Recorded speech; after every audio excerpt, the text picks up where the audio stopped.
Hello friend, welcome to Jhilam's kitchen.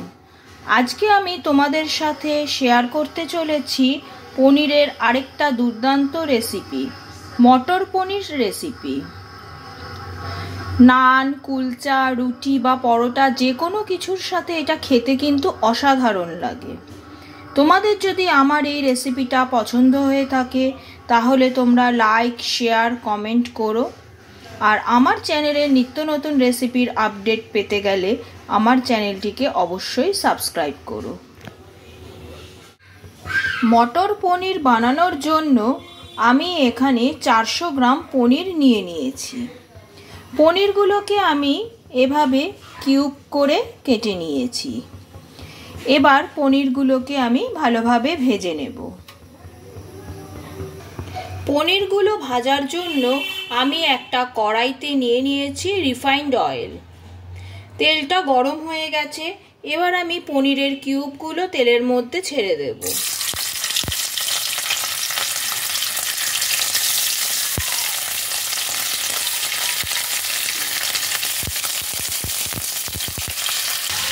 এবার পনিরের ওপর ছড়িয়ে দিচ্ছি হালকা করে একটু নুন।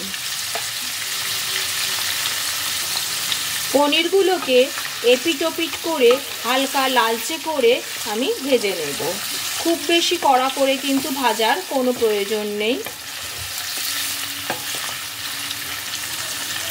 অলরেডি দেখো পনিরগুলোতে কালার ধরতে আরম্ভ করেছে।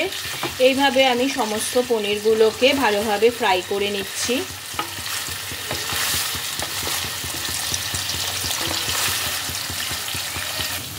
পনিরগুলো ভালোভাবে ফ্রাই করা হয়ে গেছে।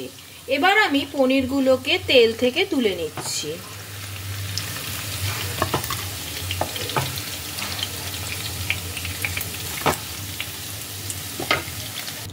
এবার আমি এই তেলের মধ্যে অ্যাড করছি ফোড়নগুলো। ফোড়নের মধ্যে আমি দিয়ে দিচ্ছি গোটা জিরে, দিচ্ছি দুটো শুকনো লঙ্কা, আর দিয়ে দিচ্ছি দুটো তেজপাতা। ফোড়নগুলোকে খানিকক্ষণ তেলের মধ্যে নাড়াচাড়া করে নেব।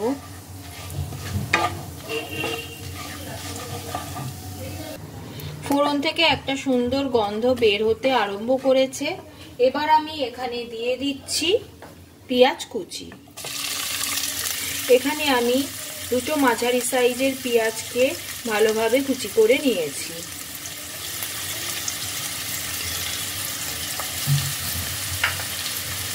এবার পেঁয়াজটাকে ভালোভাবে তেলের মধ্যে ভাজতে হবে।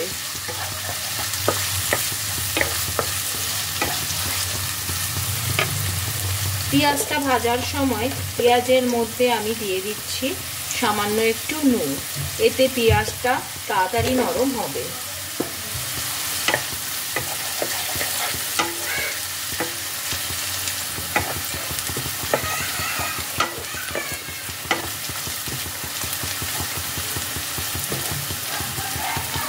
পেঁয়াজটা ভালোভাবে ভাজা হয়ে গেছে।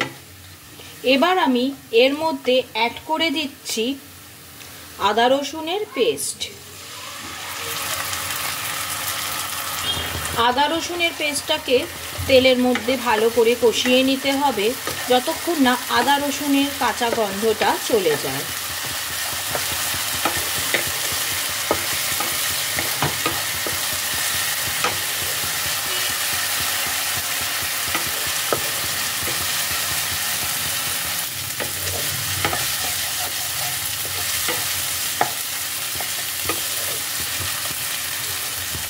আদা রসুনের পেস্টটা ভালোভাবে কষানো হয়ে গেছে। আদা রসুনের কাঁচা গন্ধটা চলে গেছে।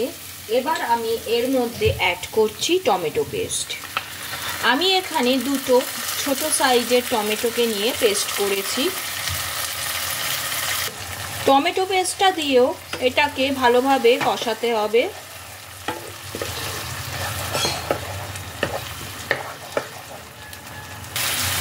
টমেটোর পেস্টটাকেও 2-3 মিনিট এভাবে নাড়াচাড়া করে ভালোভাবে কষিয়ে নিতে হবে।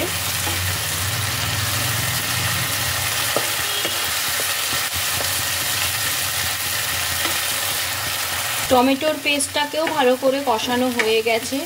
এবার আমি এর মধ্যে অ্যাড করছি কিছু গুঁড়ো মশলা। প্রথমেই দিয়ে দিচ্ছি হাফ চামচ হলুদ গুঁড়ো, দিয়ে দিচ্ছি 1.5 চামচ কাশ্মীরি লঙ্কার গুঁড়ো,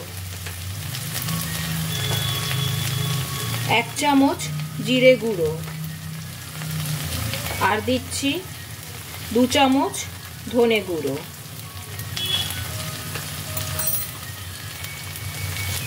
আর সাথে দিয়ে দিচ্ছি 1 চামচ গরম মশলার গুঁড়ো। এই সমস্ত মশলাগুলোকে এই পেস্টের সাথে ভালো করে প্রথমে মিশিয়ে নেব।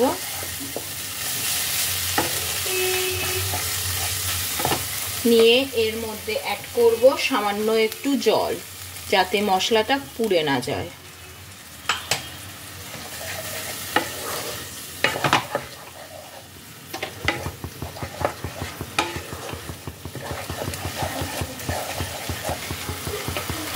এবার গ্যাসের ফ্লেমটাকে লোতে করে এইটাকে ঢেকে মিনিট 3 জন্য আমি রান্না হতে দিলাম, যতক্ষণ না মশলাটা খুব ভালোভাবে কষে যাচ্ছে। ফিরে এলাম মিনিট 3 পরে, ঢাকনাটা সরিয়ে নিলাম। মশলাটা ভালোভাবে কষে গেছে। দেখো মশলা থেকে অলরেডি তেল ছাড়তে আরম্ভ করে দিয়েছে।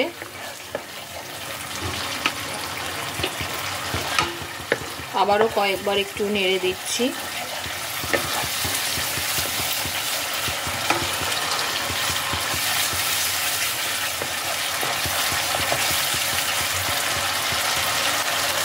মশলাটা ভালোভাবে কষানো হয়ে গেছে। এবার আমি এর মধ্যে দিয়ে দিচ্ছি জল।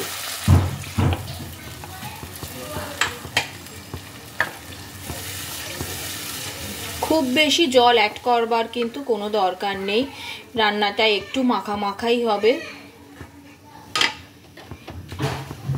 এবার আমি জলের মধ্যে দিয়ে দেব কড়াইশুঁটি।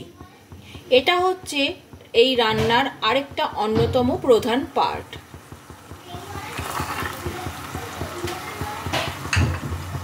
কড়াইশুঁটিটাকে ঝোলের সাথে ভালো করে মিশিয়ে নিচ্ছি। এবার ঝোলটা ফুটে ওঠা অবধি অপেক্ষা করব। ঝোলটা ফুটতে আরম্ভ করেছে। এবার আমি এর মধ্যে দিয়ে দিচ্ছি আগে থেকে ভেজে রাখা পনির।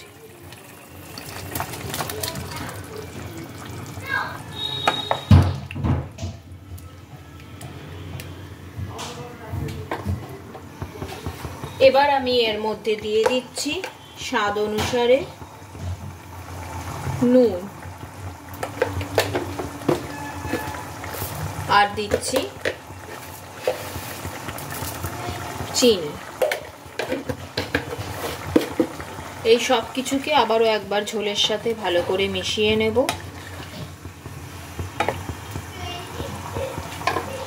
ওপর থেকে ছড়িয়ে দিচ্ছি চেরা কাঁচা লঙ্কা। এবার আমি গ্যাসের ফ্লেমটাকে লোতে করে ঢেকে আরও 5 মিনিটের মতো রান্না হতে দেব, যতক্ষণ না মটরশুঁটিগুলো ভালোভাবে সিদ্ধ হয়ে যায়। ফিরে আসছি 5 মিনিট পর।